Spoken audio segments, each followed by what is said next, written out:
हमारे जीवन की सफलता और असफलता में 3 प्रमुख फैक्टर्स काम करते हैं। यह 3 प्रमुख कौन कौन से हैं, कैसे वो प्रभावित करते हैं, उसके प्रभाव में हमारा अप या डाउन होना या हमारे परिवार में आने वाले पीढ़ी को क्या मिलना है और कैसे नहीं मिलना है, इन पर हम थोड़ी सी विषय पर हम चर्चा करेंगे। आपके जीवन की यह छोटी चीज़ें बहुत ही बेनिफिट होगा, बहुत ही लाभदायक होगा। मित्र, आप देखते हैं कि आपके घर में यदि 2 से 3 बच्चे हैं तो सभी बच्चाओं की प्रतिभाएं बिल्कुल अलग अलग होते हैं और एक ही चीज़ को हर बच्चा अलग अलग रिएक्शन करता है। आपने कभी इस बात का गौर किया होगा कि ये रिएक्शन क्यों अलग अलग होता है? कई बार बच्चे बोलते हैं कि हमारे घर में पढ़ाई का माहौल नहीं है, इसलिए हम बेहतर नहीं पढ़ पाते।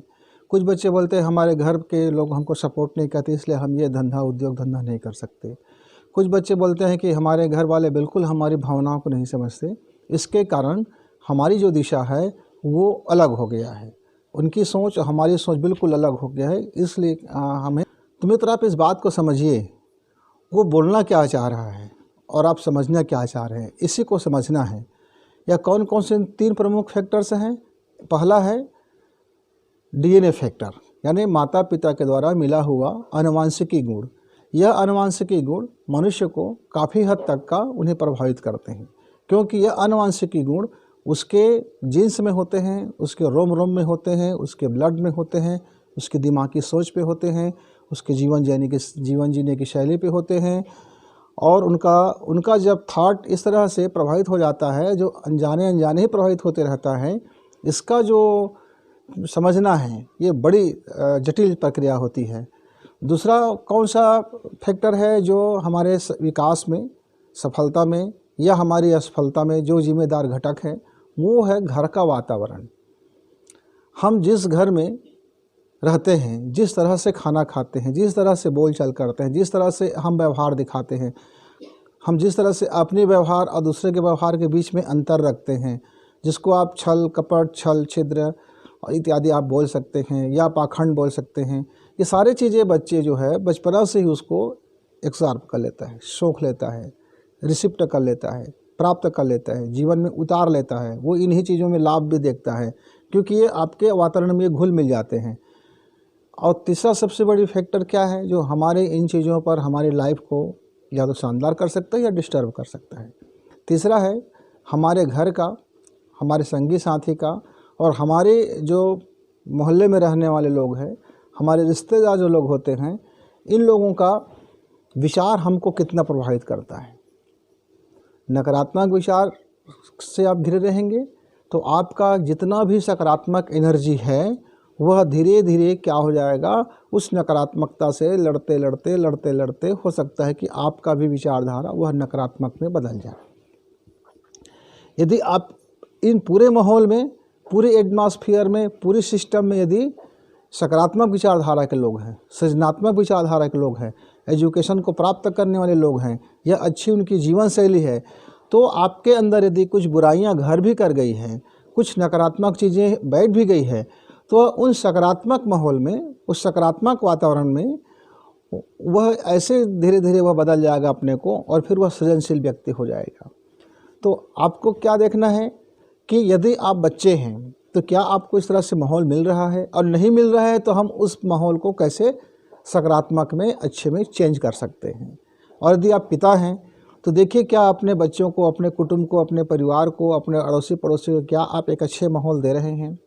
यदि आप मोहल्ले वाले हैं, उनके अपनेपन है, रिश्तेदार है, संगी हैं, साथी हैं, तो विचार कीजिए क्या आप अपने विचारों से, अपने कामों से, अपने तौर तरीका से क्या आप पॉजिटिव दे रहे हैं उनको।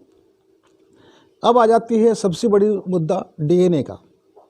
यह जो आनुवंशिकी गुण, यदि वह सकारात्मक आनुवंशिकी गुण है तब वह थोड़े से प्रयास में भी काफ़ी सफलता मिलता है उसको, क्योंकि उसके सारा चीज़ सकारात्मक है।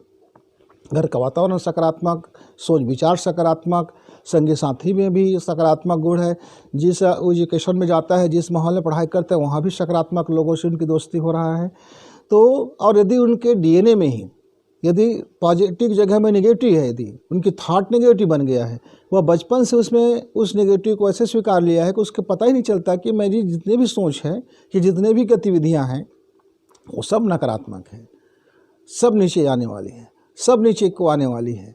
तो ऐसे परिस्थिति में ऐसे व्यक्ति का सफल होना बड़ी संदिग्ध हो जाता है। वो मेहनत बहुत करता है और हर बार नीचे गिर जाता है, वो मेहनत बहुत करता है और हर बार नीचे गिर जाता है। एक केकड़ा की कहानी याद आता है कि एक कुएं में कुछ केकड़े फंस गए थे। 50-100 केकड़े रहे होंगे। वो चाहते थे एक के ऊपर एक मदद करके वह उस कुएं को पार कर सकता था, लेकिन नहीं, उन्होंने क्या किया, जब कोई केकड़ा ऊपर चढ़ने को होता है तो दूसरा केकड़ा खींच देता, नीचे खींच देता। वो कुछ दूरी तक चढ़ता और उसको नीचे गिरा देता। अब वो क्या करता है, जब वो दूसरा केकड़ा ऊपर चढ़ाई करता तो वो तीसरे केकड़ा आके उसको नीचे गिरा देता। इस तरह से दिन भर मेहनत मशक्क़त किया और एक भी केकड़ा कुएं के पार नहीं जा सका। मित्र, ये ऐसे ही कहानियाँ कई घरों में कई युवा बच्चाओं के साथ होते रहते हैं। वह कुछ कम करता है तो उसको टांग खींचने वाले उसके ही अपने हो जाते हैं, उसके घर के हो जाते हैं, उसके संगी साथी होते हैं, उसके कारोबार में हिस्सेदारी वाले हो जाते हैं, उनके काम करते हैं उनके साथ जो वो हो जाते हैं। तो ऐसे खींचम खाचम में फिर क्या पनप जाता है अंदर में, हीन भावना, घृणा, द्वेष, जलन और हड़पने की कूटनीति, नीचतापन, ये सारी चीज़ें उनके अंदर में डेवलप होने लगता है। और यह डेवलप होते होते इतना विषाक्त हो जाता है कि फिर वह अपने जीवन में लगभग फेलियर ही हो जाते हैं।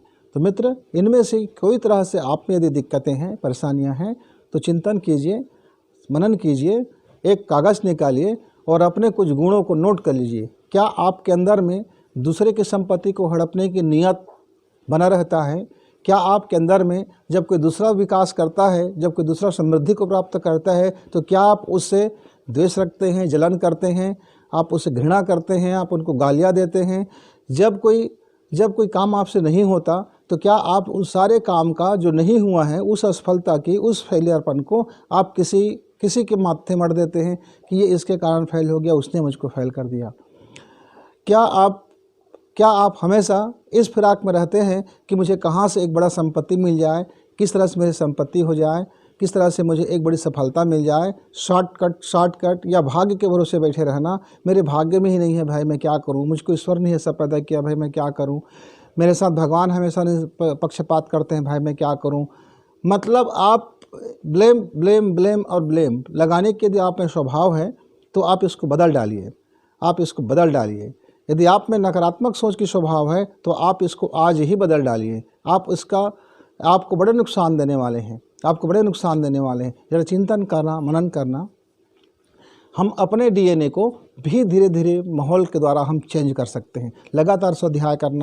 हम अपने दैनिक जीवन से लेकर के, व्यवहारिक जीवन से लेकर के, ऑफिशियल जीवन से लेकर के आध्यात्मिक जीवन तक यदि हम चारों पक्ष को रोज़ संतुलन करें, थोड़ा संतुलन करें, थोड़ा उस पर ध्यान दें, थोड़ी वृद्धि करें, थोड़ा अपने उस पर गुण और दोषों को देख करके उस पर अपना काम करते रहें, उस गुण को भी देखते रहें, उस दोष को भी देखते रहें। सिर्फ देखते रहने से एक माहौल अंदर में क्रिएट होगा कि जो गुण है वो आपका बढ़ेगा, और आप चाहो तो दोष को भी बढ़ा सकते हो।